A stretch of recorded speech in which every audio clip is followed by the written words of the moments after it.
John Osborne here. Let's do the FX Education Outlook for August 22nd, 2017. We'll start up by looking at the Euro Pound, which just continues to move higher. This one's particularly interesting if we look at the monthly chart. Now that we've broken through the weekly, we can look at our monthly chart and see this previous weekly pivot that we had here, our previous monthly pivot as well.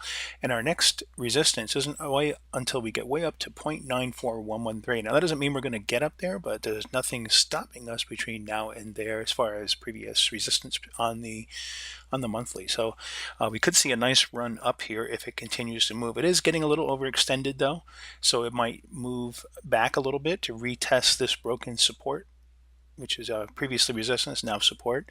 But let's see what happens. With the Aussie Swissy, you can see that we're in a pretty large pennant pattern here. I've got it showing here on the 240 as well, so you can see a little better where we are. You can see we've got a few more days until a decision is going to have to be made whether it breaks above or below this triangle pattern that we have here, a pennant pattern. And you can see since we started into this pennant pattern with a bullish pattern, it's more likely that we're going to come out of it with a bullish pattern. Now that's in alignment with where we are with the weekly, and also starting to be on the monthly, but we're still a little bit neutral or so after being a little bit bearish over the past couple of weeks. So we really need to see some more momentum moving us higher here for this thing to move. It looks like it might be consolidating for a little bit more. With the Aussie Loonie, this one we are breaking through. We have broken through this previous tweezer support that we had here.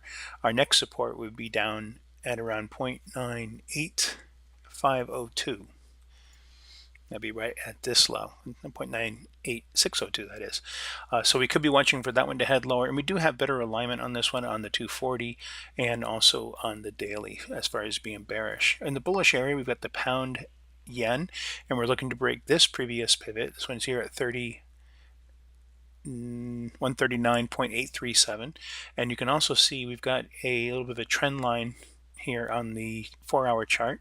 We could be watching for a break of that line, and right now if it were to come down on this current bar would get us in potentially at around 140.43. For the Kiwi yen, see we're still walking along this line here, and here's the best setup that I think we have right now, at least to me. So that one is going down to break through this 1.28110 previous pivot support.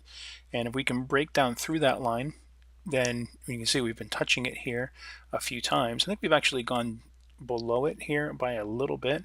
1.28449 is, that's not lower.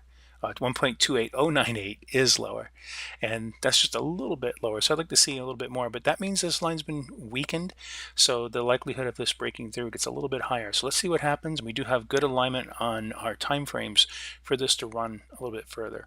Target would be this previous pivot at 1.25885. Looking at the Aussie US dollar, we're still waiting to see what's happening as we get back up to this resistance trend line here. We did break through a little bit, but so far it just doesn't seem like it has the oomph to get through there, so we might see a bounce lower on this one. We'll keep an eye on that one. And for the consolidating trades we have here, the US dollar yen is still within its channel. We're seeing a pretty good movement up on the 4-hour chart, and the same yen, but with the Swissy this time. The Swissy yen is also in the consolidation channel. But really keep an eye on that GBPUSD support break. And until next time, have a great rest of your day.